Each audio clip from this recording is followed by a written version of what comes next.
Véronique Bonnier, vous êtes artiste peintre, on vous retrouve à la Chapelle Vaugelas pour une exposition importante. Alors pour deux raisons, parce que vous êtes associé avec une association, vous allez nous l'expliquer, et puis aussi parce que c'est une exposition de l'ensemble de vos élèves. Alors dites-nous-en un peu plus. C'est ça, et bien en fait, tous les 2 ans, mes élèves exposent ici à la Chapelle Vaugelas. Et il se trouve que chaque 2 ans, je leur propose un thème de travail. Alors cette année, eh bien, le thème de travail qui a été proposé à l'atelier s'appelle le courage des femmes. Tout simplement parce que moi j'ai été touchée personnellement l'été dernier par eh bien, la mort de Simone Veil, une femme absolument admirable dans tout son parcours de vie. Et ayant été touchée par ça, ça a inspiré finalement eh bien, la vie de l'atelier. Moi en tant qu'artiste peintre, il y a mon travail à moi, mais en même temps le travail de mon atelier est intimement lié avec ce que je vis. Et donc j'ai proposé ça aux élèves qui ont vraiment bien adhéré. Je pense que quelque chose qui touche les femmes, ça touche énormément chacun de mes élèves, sachant que j'ai quand même plus de femmes que d'hommes dans mon atelier. Et donc chacun s'est mobilisé, a fait un excellent travail.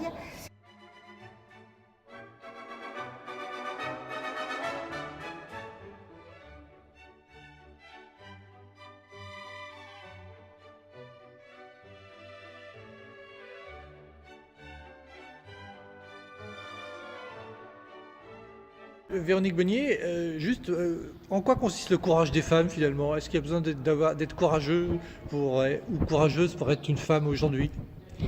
Eh bien, je pense qu'absolument. Je pense que nous, en tant que femmes, tout autant qu'on est, on a, je crois, là où on se trouve, à notre petite part, je pense qu'on a de toute façon à avoir une parole forte, où qu'on se trouve par rapport à une liberté de penser, une liberté d'être.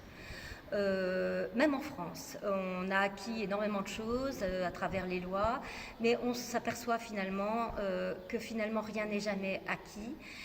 Pour moi personnellement, très vite, l'idée d'associer ce travail d'atelier à un groupe existant déjà localement s'est imposée.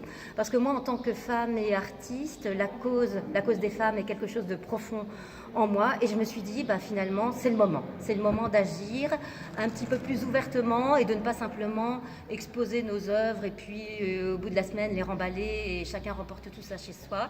Je me suis dit, si on ouvre un peu plus large que l'atelier, ça va démultiplier un peu l'énergie qui forcément arrive à travers un travail d'artiste, des élèves de l'atelier. Et on a tout de suite j'ai pensé à contacter localement une association travaillant au service des femmes, et il se trouve que Sa Voix de Femme a vraiment très vite adhéré à ce projet en me disant mais c'est formidable parce que grâce à vous on va être un peu mise en lumière, mise à l'honneur, on en a besoin, on travaille vraiment d'arrache-pied et voilà, on est parfois un petit peu dans notre coin et au moins ce travail de partenariat va permettre une démultiplication de nos énergies communes.